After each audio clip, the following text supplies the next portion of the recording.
하나님의 은혜와 평강이 가득하기를 소망합니다. 네, 사랑합니다. 축복합니다. 네, 저만 보고 계시네요. 네, 우리 옆 사람과 새해도 하나님 축복 많이 받으세요. 인사하겠습니다. 네, 새해도 하나님 축복 많이 받으세요. 네, 점점 갈수록 우리 성도님들이 예배당으로 대면으로 나오고 있는 것 같습니다. 오늘도 비대면 온라인 예배 드리는 분들에게도 하나님의 은혜와 평강이 가득하기를 소망합니다. 이 코로나가 장기화되면서 사실 이 예배의 위기가 왔습니다. 이 팬데믹, 이 코로나 바이러스가 대창궐해서 전 세계적으로 지금 어려운 가운데 있습니다. 언택트, 비대면이 일상화되고 있는 그러한 때입니다. 이러한 때에 이 예배에 대해서 두 가지 반응이 있습니다. 첫 번째 반응은 어떤 반응이냐면 여러분들도 어느 반응에 속하는지 한번 살펴보시기 바랍니다. 야, 너무 편하다. 오고 가는 시간도 많이 걸리는데 집에서 그냥 온라인으로 예배 드리니까 참 편하다. 옷 입고 화장하지 않아서 참 좋다. 사회적 거리두기 해야 되는데 마스크 쓰고 호흡도 곤란한데 이렇게 예배 드리지 않아서 참 좋다. 이런 분들이 있습니다. 또 만나고 싶지 않는 사람 얼굴 안 봐서 참 좋다. 이런 분들도 있다고 합니다. 감염에 대한 두려움이 없어서 집에서 그냥 예배 드리니까 참 좋다. 이런 반응을 보인 사람들이 있고요. 또 어떤 반응을 보이냐면 참 어색하다. 처음에는 코로나가 무서웠는데 이제는 더 무서운 것이 영적 침체였다라는 것을 깨달았다. 집에서 비대면으로 예배를 드리다 보니까 뭔가 좀 이상하다. 하나님 앞에 서서 경건하게 예배 드리는 모습이 아닌 것 같다. 집에서 기도와 찬송에 참석하기가 좀 어색하다. 주일 성소하면서 성도들과 함께 기쁨을 누리지 못해서 참 아쉽다. 예배당에서 예배함이 이렇게 은혜임을 이제서야 알았다. 여러분들은 그 장기간 거의 1년 가까이 또 비대면으로 예배 드리는 경우도 저희 교회도 몇 달 되잖아요. 여러분들은 어디에 속하는 것 같습니까? 아마 이 자리에 다 나오셨기 때문에 후자에 속한 성도님들인 줄로 믿습니다.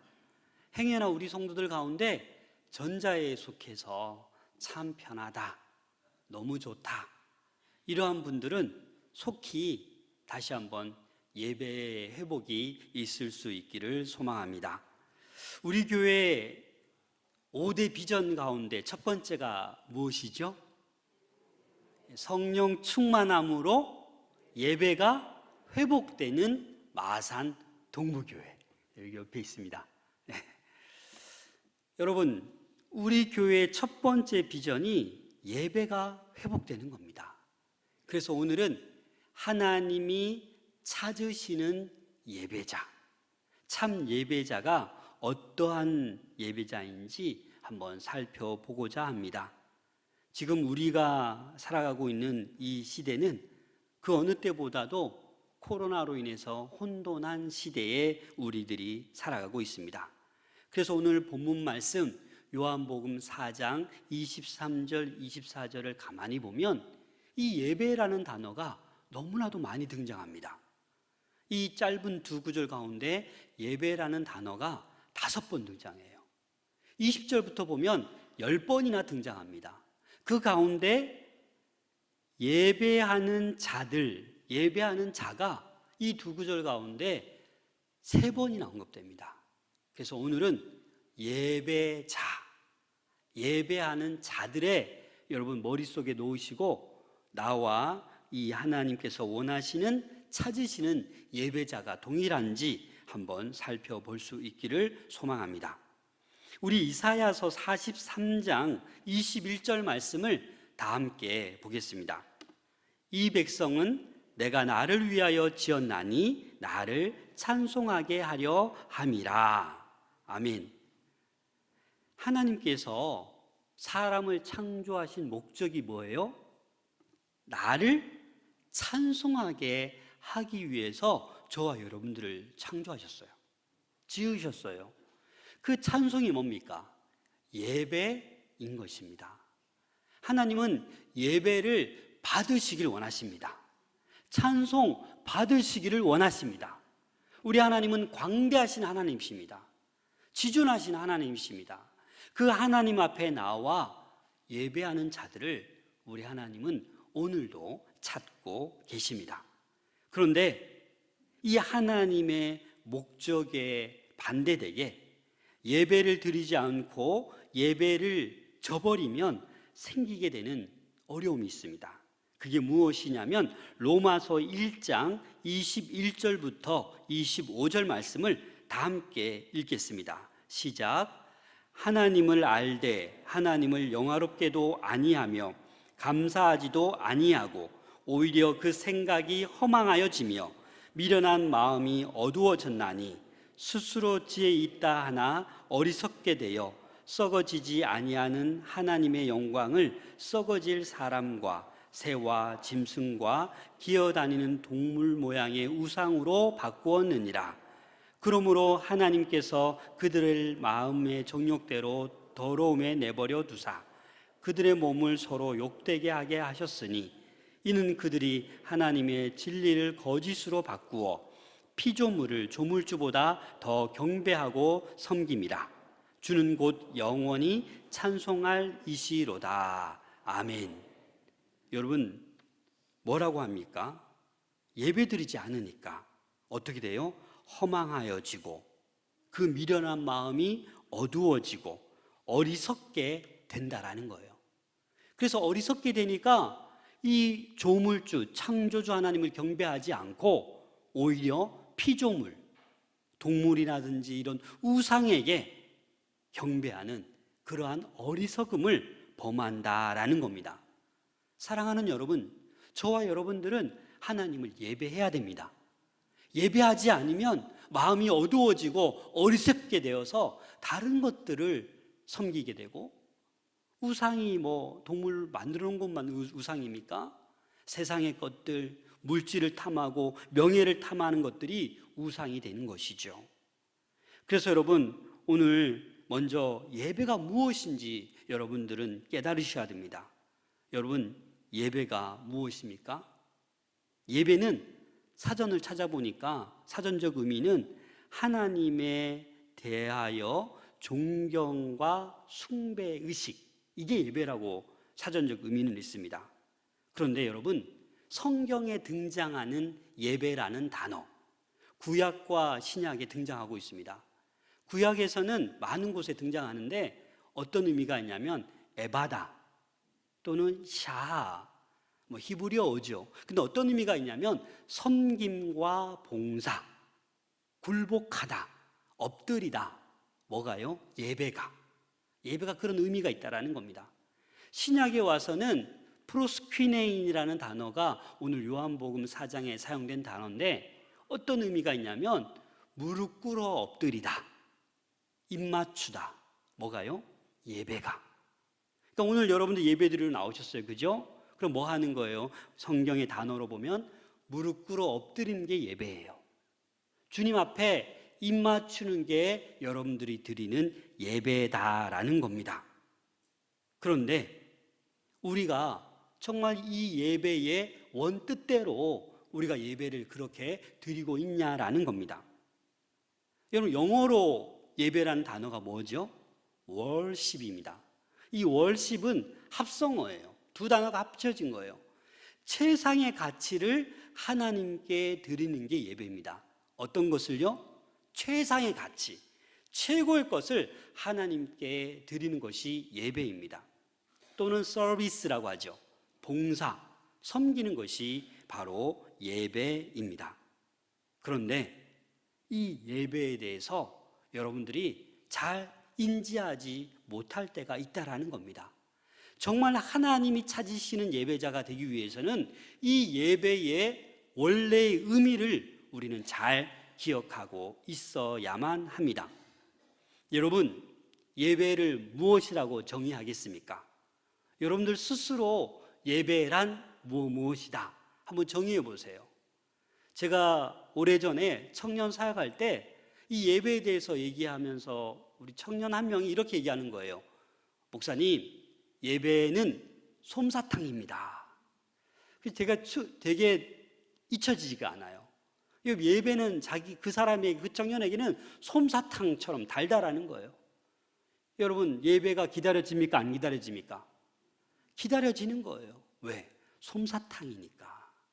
나에게 활력을 주는 비타민이니까. 예배가 기다려지는 거예요. 여러분들에게 예배는 무엇입니까? 지루함입니까? 오늘 또 교회 나가야 돼? 오늘 또 교회 가서 예배 드리고 또 봉사해야 돼? 혹시 이런 마음으로 주일을 맞이하는 분은 없으십니까? 예배는 여러분들 각자에게 아름다운 정의로 내려질 수 있기를 소망합니다. 좀 어려운 얘기일 수도 있지만 이 신학교 가면 예배학에 대해서 공부를 하는데 그 신학적 예배의 정의 가운데 하나가 예배란 뭐냐면, 잘 들으세요. 창조의 은총과 구원의 은총에 감격하여 그에 보답하는 행위가 예배입니다. 쉽게 말해서 하나님께서 이 천지 만물을 다 창조하셨어요. 저와 여러분들도 창조했어요. 얼마나 감사해요, 그죠? 거기에 너무 감격스러운 거예요. 이 아름다운 천지 만물을 주셨구나. 또 죽을 수밖에 없는 죄인인데 어떻게 했어요? 예수 그리스도로 말미암아 저와 여러분들을 구원해 주셨어요. 얼마나 감사해요, 그죠? 이 은총, 감격의 은총에 응답하는 행위가 바로 뭐다? 예배다라는 거예요. 저를 살려주셨는데, 저를 구원해 주셨는데 이 한 시간의 예배 너무 기다려지고 너무 사모한다라는 거예요. 여러분, 그러한 마음으로 매주 예배에 임하실 수 있기를 소망합니다.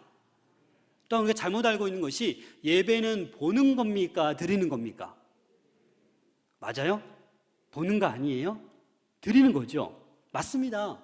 예배는 드리는 거예요. 주보를 보세요. 거의 모든 순서가 하나님께 드리는 행위입니다.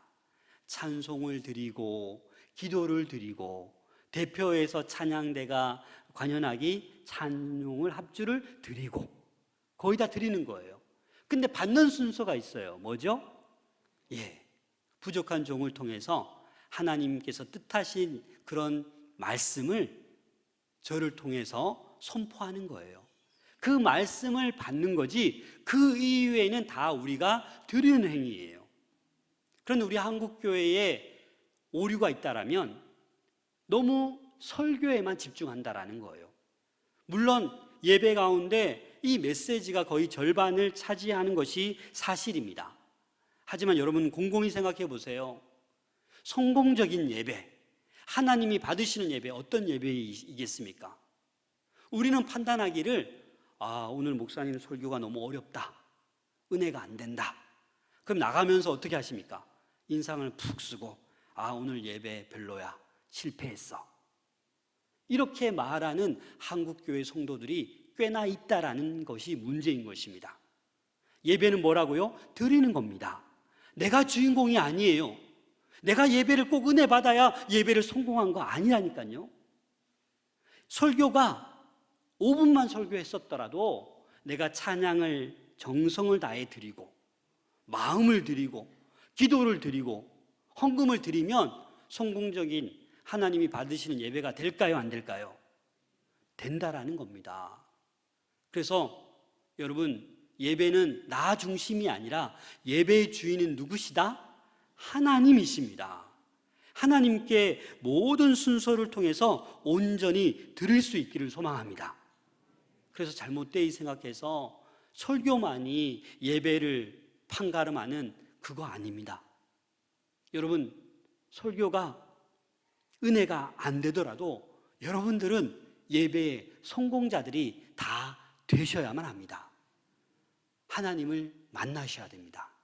하나님의 음성을 들으셔야 됩니다.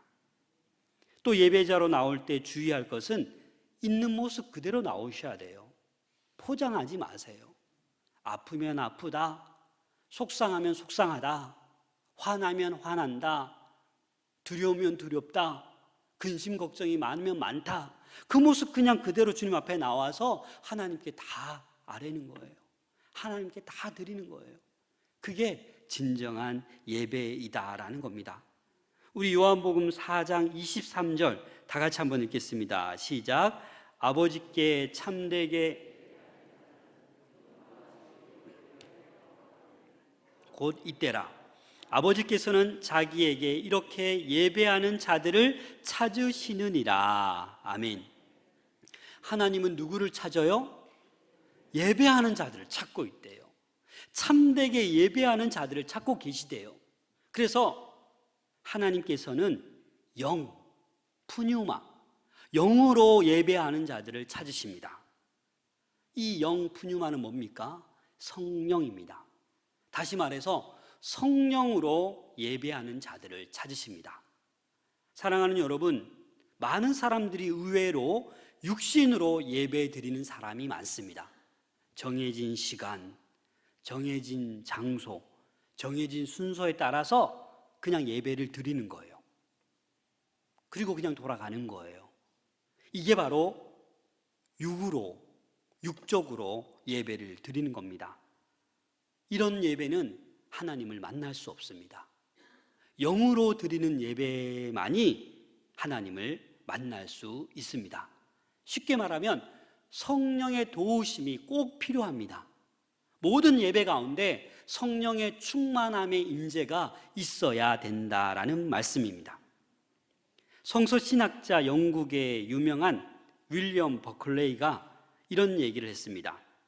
진정하고 순전한 예배는 인간이 그의 영을 통해서 하나님과 친밀하게 교제할 때에 이루어진다. 진정한 예배는 인간의 썩지 않고 보이지 않는 부분인 영이 역시 썩지 않으며 보이지 않으신 분이신 하나님을 만나고 그분께 이야기하는 것을 말한다. 이게 진정한 예배다라는 것입니다. 사랑하는 여러분, 영으로 예배 드릴 수 있기를 소망합니다. 그래서 제가 계속해서 얘기하는 거예요. 성령 충만함으로 예배가 회복돼야 된다. 성령 충만함으로 우리가 주님 앞에 나와야 주님을 볼 수 있고 주의 음성을 들을 수 있다라는 겁니다. 사랑하는 여러분, 여러분들은 예배자로서 점수를 매긴다면 몇 점 정도 받을 수 있을 것 같습니까? 90점? 80점? 60점? 60점이 좀 이렇게 탈락되잖아요, 그죠? 그래서 이 예배를 회복할 수 있기를 소망합니다. 요한복음 4장 24절입니다. 다 같이 한번 읽을까요? 시작. 하나님은 영이시니 예배하는 자가 영과 진리로 예배할지니라. 아멘. 여러분, 영으로 예배한다. 성령 안에서 예배한다라는 겁니다. 성령을 따라서 예배를 한다라는 겁니다.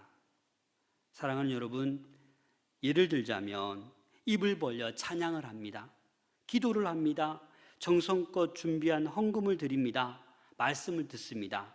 그런데 성령의 기름 부으심이 없다라면 하나님이 받으시는 예배가 아닐 수가 있다라는 겁니다. 성령의 임재가 있어야 우리가 찬양 한 곡을 해도 은혜가 있는 것입니다. 그런 경험 해보셨죠?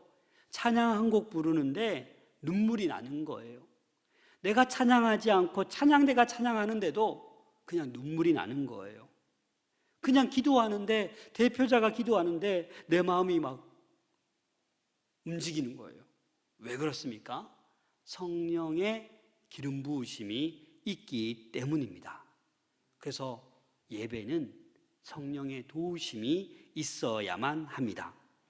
아무리 좋은 차라도 여러분, 기름이 없으면, 휘발유가 없으면, 가스나 전기가 없으면 움직입니까? 안 움직입니까? 안 움직이죠. 그냥 고철 덩어리예요. 움직이지도 않는 차가 뭐 그렇게 좋습니까? 그죠? 그처럼 이 예배에는 기름 부으심이 있어야 돼요. 찬송 중에도, 기도 중에도 모든 순서 가운데 성령의 충만함의 임재가 있으면 그 모든 하나하나의 순서에 하나님께 온전히 드려짐이 되고 하나님이 받으시는 예배가 된다라는 것입니다. 우리 모든 성도들이 하나님이 찾으시는 예배자가 될 수 있기를 소망합니다. 그래서 영으로 예배를 드리셔야 됩니다. 또한 하나님께 진리로 예배를 드리는 자를 하나님께서는 찾으십니다. 이 진리, 알레데이아, 이 진리가 무엇이겠습니까? 진리 안에서 진리를 따라서 예배를 드리라는 겁니다. 우리 요한복음 14장 6절 함께 읽겠습니다. 시작. 내가 곧 길이요 진리요 생명이니 나로 말미암지 않고는 아버지께로 올 자가 없느니라. 아멘. 여기서 내가는 누구예요? 예수님이죠. 내가 곧 길이다. 내가 곧 뭐다? 진리라는 거예요. 그래서 예수님 안에서 예수님을 따라서 예배를 드리는 것이 뭐예요? 진리로 예배를 드리는 것이다 라는 겁니다. 여러분, 예수님께서 우리를 위해서 십자가를 지셨습니다. 그리고 우리의 죄를 다 대속해 주셨어요. 구약시대에는 매번 짐승을 잡아야 돼요. 소도 잡고 양도 잡고 맨날 피냄새 맡아야 되고 얼마나 힘들겠습니까? 그런데요, 예수님께서 저와 여러분들 위해서 십자가 지심으로 단 한 번에 대속해 주신 거예요. 그래서 길이 열려진 거예요. 새로운 살 길이 열려진 거예요. 그래서 예수님과 함께 진리 안에서 예배 드릴 때 하나님은 그 예배를 받으신다라는 겁니다. 우리 히브리서 10장 19절 20절 말씀입니다. 함께 읽겠습니다. 시작. 그러므로 형제들아 우리가 예수의 피를 힘입어 성소에 들어갈 담력을 얻었나니 그 길은 우리를 위하여 휘장 가운데로 열어놓으신 새로운 살 길이요 휘장은 곧 그의 육체니라. 아멘. 여러분, 우리가 예배할 때 가장 큰 장애물이 무엇인지 아십니까? 바로 이 죄의 문제예요. 이 죄의 문제를 가지고 주님 앞에 나올 때 하나님 그 죄가 해결 안 되면 그 예배를 받으실 수가 없는 거예요. 그렇기 때문에 이 진리로 예배드려야 돼요. 예수님과 함께. 왜요? 예수님이 우리의 죄를 다 용서해 주셨잖아요. 그 예수님을 통해서만 진리로 예배를 드릴 수 있다라는 겁니다. 예수님을 통하지 않고는 하나님을 예배할 수 없습니다. 진리이신 예수님 안에서 예배할 때 우리 하나님이 찾으시는 참 예배자가 될 수 있다라는 겁니다. 또한 요한복음 17장 17절 말씀입니다. 우리 함께 읽겠습니다. 시작. 그들을 진리로 거룩하게 하옵소서. 아버지의 말씀은 진리니이다. 뭐가 진리라고요? 하나님의 말씀이 진리라는 거예요. 그래서 예배 드릴 때 말씀 안에서 말씀과 함께 예배를 드려야 된다라는 겁니다. 말씀을 따라서 예배를 드려야 된다라는 겁니다. 또 개역 한글에 보면 지금 우리가 보는 건 개역 개정이잖아요. 이전에 개역 한글에 보면 이 진리로라는 말을 진정으로라고 번역했습니다. 다시 말해서 진정으로 예배를 드려야지 거짓으로 예배를 드리면 하나님이 받지 않으신다라는 겁니다. 우리 이사야서 29장 13절 말씀 함께 읽겠습니다. 시작. 주께서 이르시되 이 백성이 입으로는 나를 가까이 하며 입술로는 나를 공경하나 그들의 마음은 내게서 멀리 떠났나니 그들이 나를 경외함은 사람의 계명으로 가르침을 받았을 뿐이니라. 아멘. 여러분, 입으로는 입술로는 하나님을 가까이 해요. 공경해요. 찬양을 해요. 그러나 그 마음은 떠났다라는 겁니다. 거짓이라는 거죠. 그래서 진리로 진정으로 예배할 수 있는 우리 모두가 될 수 있기를 소망합니다. 특히 이 코로나 시기에 정말 우리는 예배를 회복하셔야 됩니다. 진리로 예배를 드리셔야 됩니다. 그냥 편안하게 그냥 예수님의 임재함을 경험하지 못하고 그렇게 예배 드려서는 안 된다라는 겁니다. 이제 내일부터 이제 30% 대면 예배를 드릴 수 있습니다. 이 공간에서 150명, 그래서 부속실까지 하면 우리는 이제 400명 넘게 예배 드릴 수 있는 거예요. 이제 핑계 댈 수 없는 거예요. 그죠? 정말 환우들, 움직이지는 못하는 이들 빼놓고 이 예배의 자리로 우리는 나와야 되는 줄로 믿습니다. 진리로 예배하는 자, 예수 그리스도 안에서 예배하는 자, 진리의 말씀을 따라 진정으로 예배하는 자들이 바로 진리로 예배하는 자, 하나님이 찾으시는 예배자입니다. 참 예배를 드리는 우리 모두가 될 수 있기를 소망합니다. 예배는 사람을 변화시킵니다. 바른 예배는 사람을 성장시키고 반드시 변화시킵니다. 그런데 내가 수십 년 예배를 드렸는데, 수백 번, 수천 번 예배를 드렸는데 나는 여전하다. 나는 여전히 신앙의 성숙이 없다. 왜 그렇습니까? 바른 예배, 하나님이 찾으시는 예배자가 아니었다라는 겁니다. 사랑하는 여러분, 지금부터 하나님이 찾으시는 예배자가 되는 우리 마산 동부교회 모든 성도님들 될 수 있기를 소망합니다. 그래서 하나님이 찾으신 예배자가 되면 은혜를 받는 거예요. 그냥 예배가 기다려지고 예배가 그리워지는 거예요. 그런데 그렇지 않으면 예배에 대해서 늘 불평, 불만이 생깁니다. 조금 일찍 끝나도 불만, 늦게 끝나면 더 불만. 근데 은혜 받은 사람은 어때요? 일찍 끝나면 야, 예배가 짧은데도 왜 이렇게 은혜스럽지? 길어져도 뭐라 그래요? 야, 긴데도 설교가 되게 짧게 느껴지네. 참 은혜롭네. 이렇게 얘기하는 거예요. 예배 드리고 나가서 야, 찬양대 오늘도 실수했네. 또 누가 또 저렇게 했네. 이런 것만 찾는 사람. 그 참 하나님이 받으시는 예배자의 모습이 되겠습니까? 정말 하나님이 찾으시는 예배자, 영과 진리로 예배하는 자를 우리 하나님이 찾으십니다. 서울의 강서구에 뉴코리아 교회가 있습니다. 이 교회는 탈북자, 세터민들이 모이는 교회입니다. 거기에 김은진 사모님이 계시는데 이런 간증한 것을 제가 들었습니다. 북한에서는 예배 드리면 안 됩니다. 걸리면 거의 형무소에 가고 사형당하는 그런 억압받는 그런 북한이죠. 그런데 이 김은진 사모가 할머니로부터 찬송을 배우고 말씀을 배운 거예요. 그래서 지하 동굴에 가서 남들이 보이지 않는 곳에 가서 예배를 드리는 거예요. 목사님도 없고 찬송가도 없고 성경책도 없고 반주자도 없어요. 그런데 이 예배가 어떻습니까? 얼마나 은혜로운 예배입니까? 영과 진리로 하나님이 기뻐하시는 그 예배가 되지 않겠습니까? 여러분, 오늘날 우리에게 간절함이 필요합니다. 절박함이 필요합니다. 그래, 코로나이니까 다 이해하겠지. 아니요.